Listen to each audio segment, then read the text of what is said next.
advocacy for human rights is a fight for the next generation. We can easily take for granted rights that we only enjoy because of the courage of those who came before us. I can only practice as a barrister because of the advocacy of women 100 years ago in this country who fought for the right to study and practice law on the same basis as men. A gay person can today marry the person they love only thanks to advocacy campaigns that began a generation ago. But progress is not inevitable. We can also move backwards. And when it comes to the right to a free press, we are seeing, according to Freedom House, the 13th consecutive year of decline across the globe. This decline in media freedom doesn't only mean that journalists have fewer rights, it means we all have. Because as James Madison, one of America's founding fathers, warned us more than 200 years ago, the right to a free press is the only effectual guardian of every other right. Yet today, journalists are under attack like never before. They are dying not only while covering wars, but because they are exposing crimes committed in war, exposing abuses of power committed in peacetime. In the last 18 months, over 100 journalists and media workers have been killed. India and Brazil, two of the world's largest democracies, have some of the highest murder rates. The vast majority of these murders go unpunished. And last year, when Jamal Khashoggi, Washington Post columnist, was tortured to death and dismembered by Saudi Arabian officials in Istanbul, world leaders responded with little more than a collective shrug. Journalists are also being jailed in record numbers, with the highest rates reported in Turkey, China, Egypt, Saudi Arabia, and Iran. I am a witness in my legal practice to the challenges faced by journalists. I've represented journalists targeted by their governments for reporting corruption and human rights abuse from Azerbaijan to the Maldives to Cairo, and my foundation's Trial Watch initiative monitors the prosecution of journalists all over the world. Over the past year, I have also spent hundreds of hours working on the defense of Reuters journalists Walloon and Chassaou, heroic young reporters imprisoned in Myanmar for violating the Official Secrets Act, after they wrote an article about the execution of 10 Rohingya men by Myanmar security forces. The government's treatment of these journalists is so outrageous, it's actually hard to believe. The phone rings in the Reuters office one evening. The police asks the journalists to meet at a cafe. When they walk into the cafe, they're handed rolled up documents. When they walk out of the cafe, they're arrested for espionage. When they were in prison, the police didn't even bother to pretend they were interested in supposedly secret documents they were carrying. Instead, they were asked about the sources for that Rohingya report, and they offered to drop the charges if Reuters were to drop the story. When that offer was refused, they were put on trial, and then something extraordinary happened in the courtroom.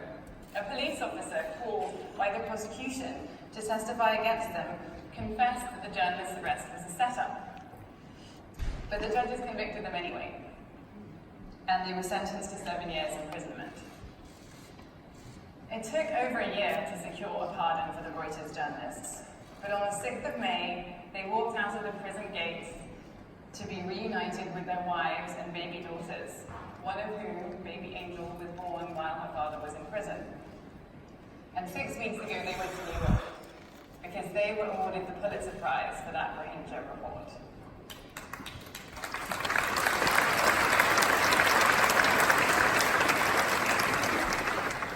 More recently, I have been appointed as counsel for another award-winning journalist, Maria Ressa. Ms. Ressa was CNN's bureau chief in Jakarta and Manila before she teamed up with 3 other women to set up an independent news site. Their site, Rappler.com, quickly became one of the leading online news portals in the Philippines, known for its hard-hitting stories about human rights abuses under the administration of President Rodrigo Duterte. Last year, Ms. Ressa was one of 4 journalists named as Time Magazine's Person of the Year for what Time called, quote, great risks in pursuit of greater truth. The government's response has been to arrest her and initiate a series of civil and criminal cases that expose her to a maximum sentence of 63 years in prison.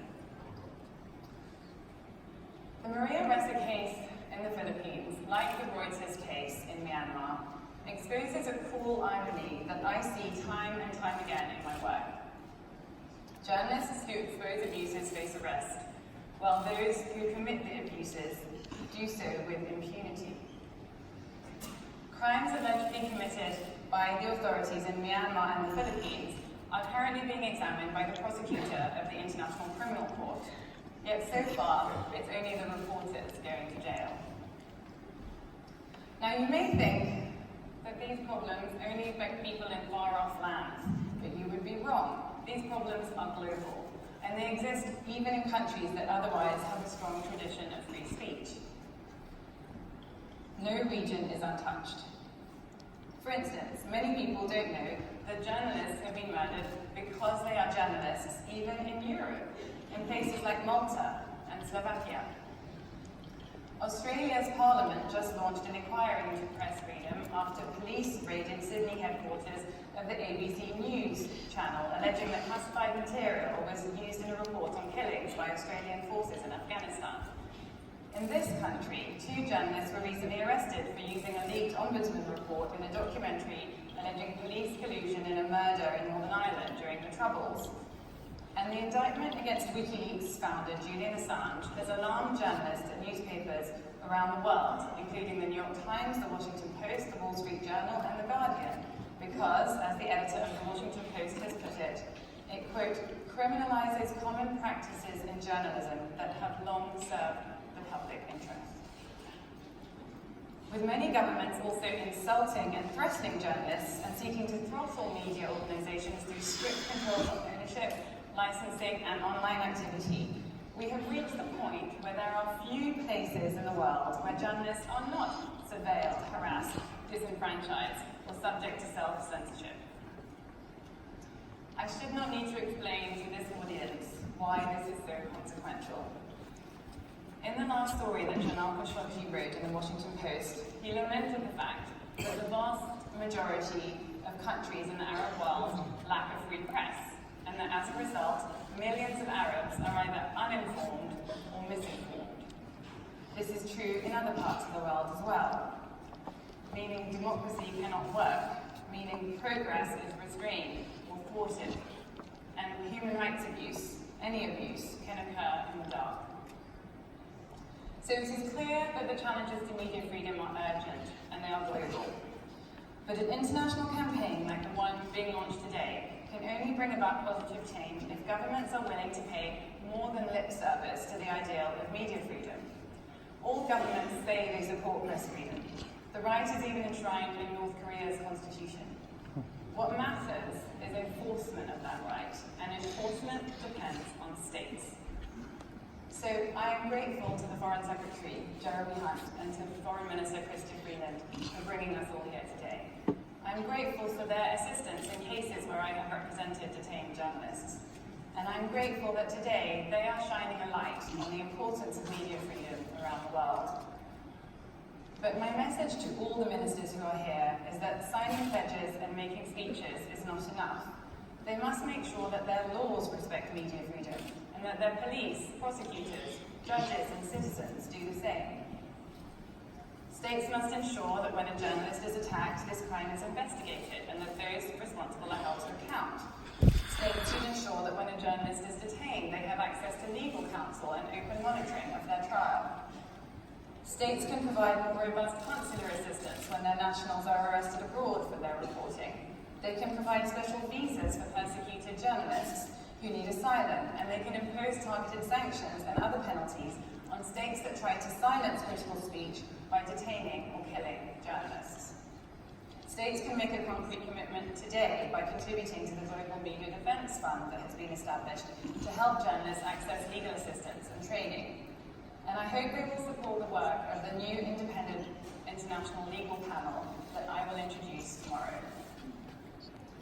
Recent reports suggest that today, only 1 in 10 people in the world lives in a country with a free press.